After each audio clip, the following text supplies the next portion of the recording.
I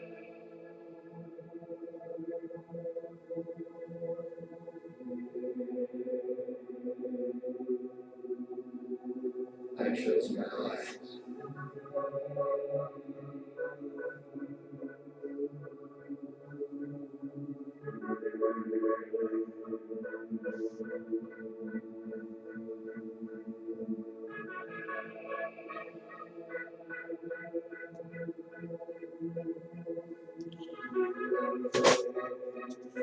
Welcome, ladies and gentlemen, to my YouTube video.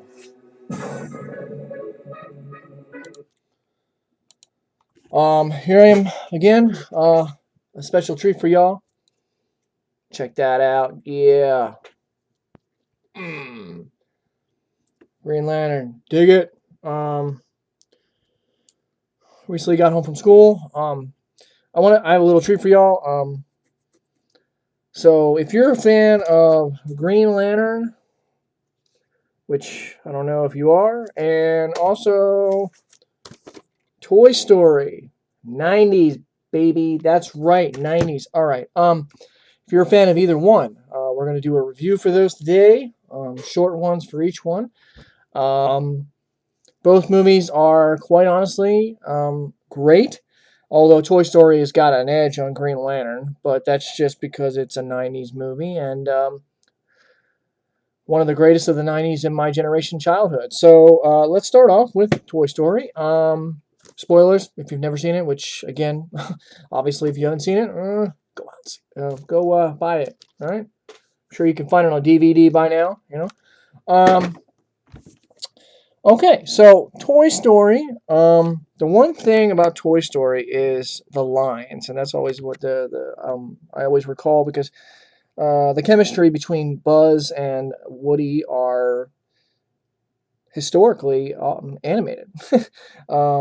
Obviously, Tom Hanks plays Woody, and Tim Allen plays Buzz, and both of them play them very well. I like the movie because it celebrates a childhood, and it's one of the greatest toy or animated movies in my lifetime. And so, Woody thinks, he's got the bed, and he doesn't think that nobody can be replaced, and um, he learns that it's Annie's birthday, his owner, the kid that owns him, and they all get rowdy because his birthday has been moved earlier to a point because it's going to happen before the move because they were supposed to move, and so they all freak out, and what happens is after the presents are eventually unwrapped, Mother pulls a surprise present from the closet. Direct quote: "Mother pulls a surprise present from the closet." Um, and Rex, the dinosaur, knocks down the radio wave the walkie-talkie, whatever you want to call them, walkie-talkies, whatever. Um, and then they all react. They're yelling at him or whatever. But the point is, they learn soon that they have a new toy. Who could it be? Well, it turns out it's a space ranger, Buzz Lightyear, and he's got all these cool gadgets and weird looking things. And he comes up in here and he's standing on the bed and he's acting like he's a real space ranger. And to a the case in point is, obviously he thinks he's a real toy. You just get unpackaged. And it's pretty funny. And I think the director, whoever made that movie, obviously was a genius, making him think that he was a real toy, getting that little interaction in between reality and animation and fantasy, because you got a toy thinking he's real when he's not. And for those who've seen the movie, obviously you know that Mr. Buzz here, okay, to infinity and beyond, learns that eventually he is not real, that he is just a toy. And so, but case in point is that the movie is really good. The storytelling is fine. The animation is wonderful. The plot is great. The color effects, the sound, the voices, everything. Just the great script. And it's just one of those childhood movies where it just has a great vibe, and obviously my favorite thing about it is I know the lines. So, which is pretty awesome, because when you know the lines to a movie, that's pretty much what makes a movie, knowing the lines, especially before they even play the movie. Like, you know this line before they happen. Um, for example, no signs of intelligent life anywhere, direct quote from Buzz, and then Woody shows up out of nowhere, hello, and then they talk it out, and then later Woody gets jealous of Buzz, and then it creates this one giant thing. But at the very end, they're united, and it's awesome, and it's such a wonderful movie, and every child should see it. New kids, old kids, it doesn't matter. But I mean, I don't care who you are, you would love Toy Story. It's got a 9 out of 10. Obviously, it could be.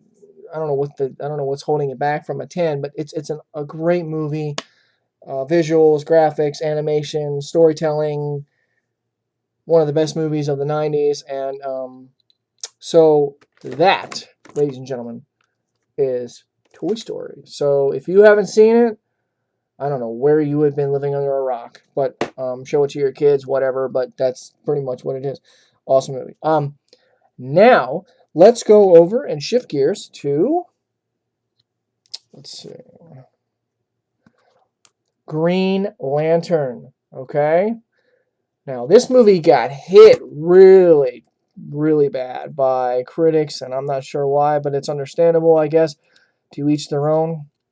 Here's my little ring ding. Here, look at that. Yeah, beat that, huh? Yeah, look at that. Green Lantern. Woo! See? In brightest day, blackest night, no evil shall escape my sight. Let all those who worship evil's might beware my power. Green Lantern's light. All right. Now that you've learned the oath, there are plenty of lanterns in the universe, but this one is highly the best one, in my opinion, because Green Lantern is obviously willpower, and it's, the battle against fear.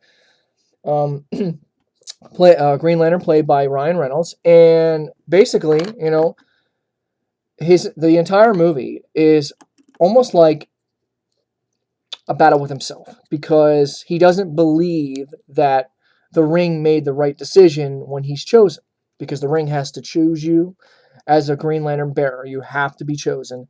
And throughout the movie, he sort of has conflict with his own self, trying to be a spinning image of his dad and his father being fearless and, being a fighter pilot and all that kind of stuff. Um, and his character, Hal Jordan,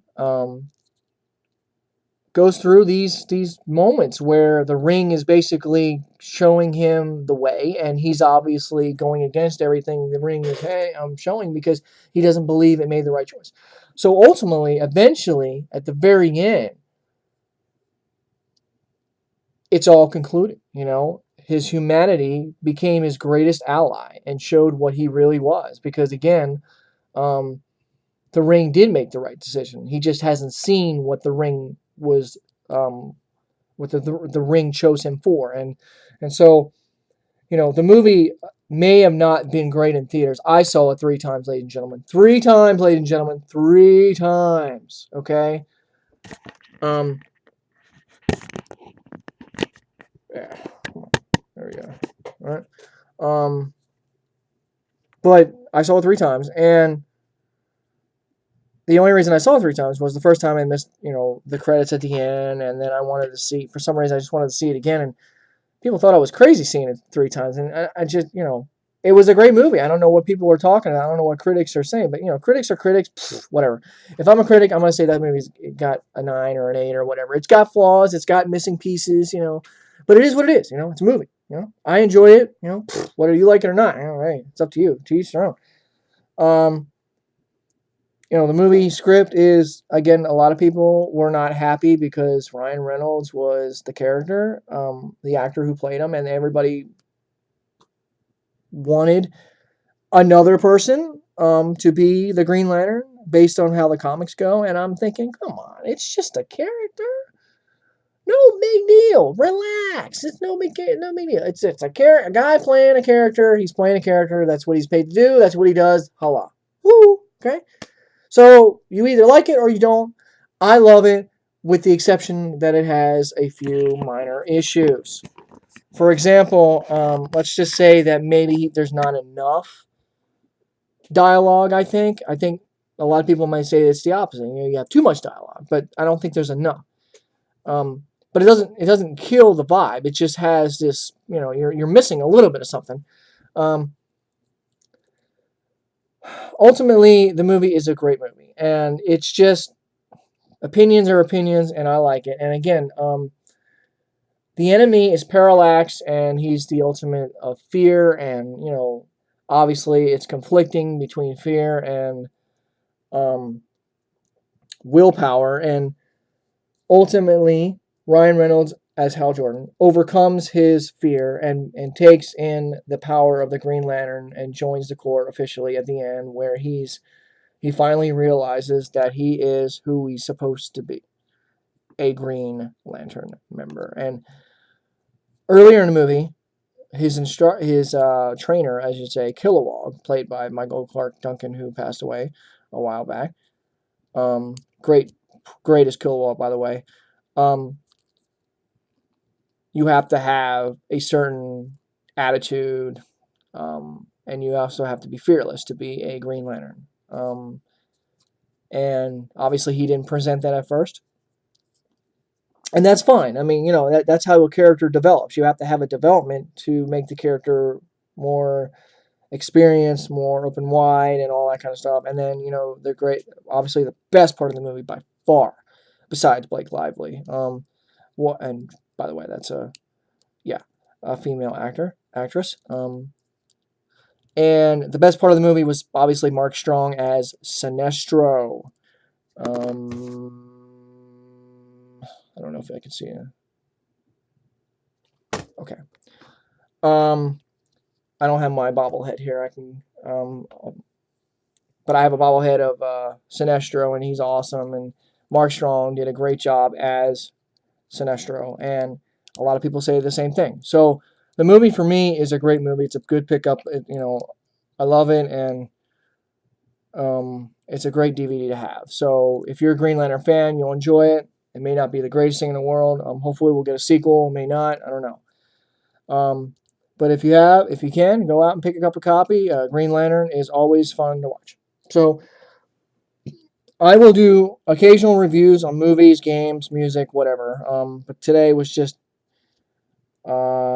I couldn't resist, so I wanted to do those two movies. I'll do even more. Mortal Kombat, Mighty Morphin Power Rangers. Yes, I'm a Ranger for life, baby. That's right. Fast and Furious, all that kind of stuff, people. So we can do all that. Plus, I'll get back to my wrestling for those who are watching that aren't wrestling fans. Whatever. Well, I have something for everybody, a little bit almost. So we'll get that, and we'll grab the world by the universe. So check me out. Subscribe, comment. Let me know what you think, and may the 4th be with you, I guess. Yeah. Yeah. All right. Peace, everybody.